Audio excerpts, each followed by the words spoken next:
benshi bagose ururembo, bari babujijwe kwinjira aho hatuje, kuko batitoje kubana n'uwatsinze.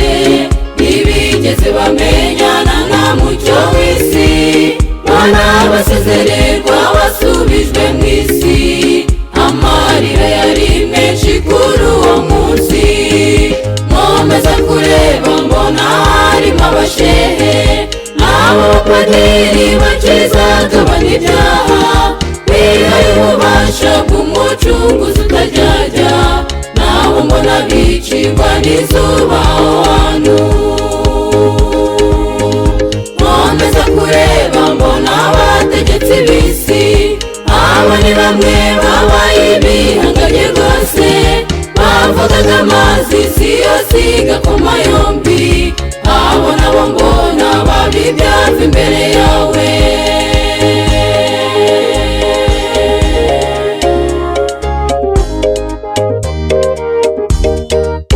Uwo munsi urukuzo buteye ubwoba, mwabasiganirwa gusatira Siyoni, kugera n'isezerano na soko yera.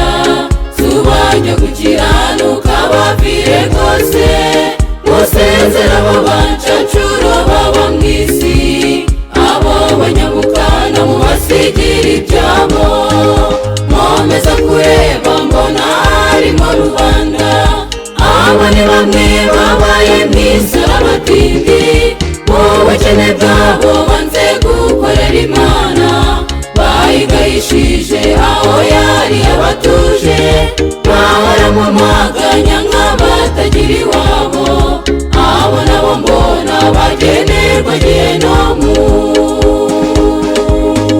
Nkomeza kureba mbona n'abapasitoro, abo ni bamwe babwirizaga umugakaza, bakizaga indwara isi yose ikabakunda. Abo nabo mbona babi ibyava imbere yawe.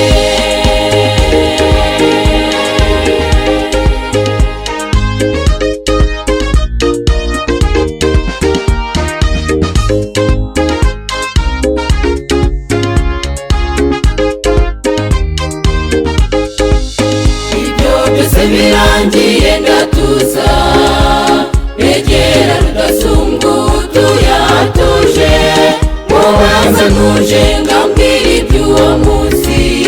Anzamura mu rurembo Yerusalemu, anyereka abanesheje baramya Imana, namwe mbifurije kuzatura aho hantu.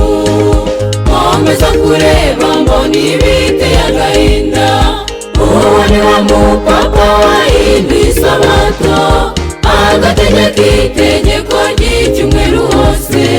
Uwo nawe mbona ahagaze muri rubanda, nubwo yari nyir'ubutungane atuye mu isi.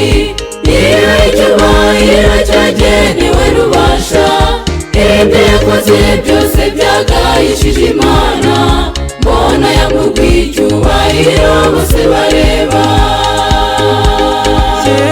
Bavugira Mana nimusezere dutahe, ubona ngo mubusigire bene wabwo, abaruka isabato mugamya Yesu, ufite amahirwe yo kuzabona ubugingo. Bavugira Mana nimusezere dutahe, ubona ngo mubusigire bene wabwo, abaruka isabato mugamya Yesu, ufite amahirwe yo kuzabona ubugingo. Bavugira Mana nimusezere dutahe, ubona ngo mubusigire bene wabwo, abaruka isabato mugamya Yesu.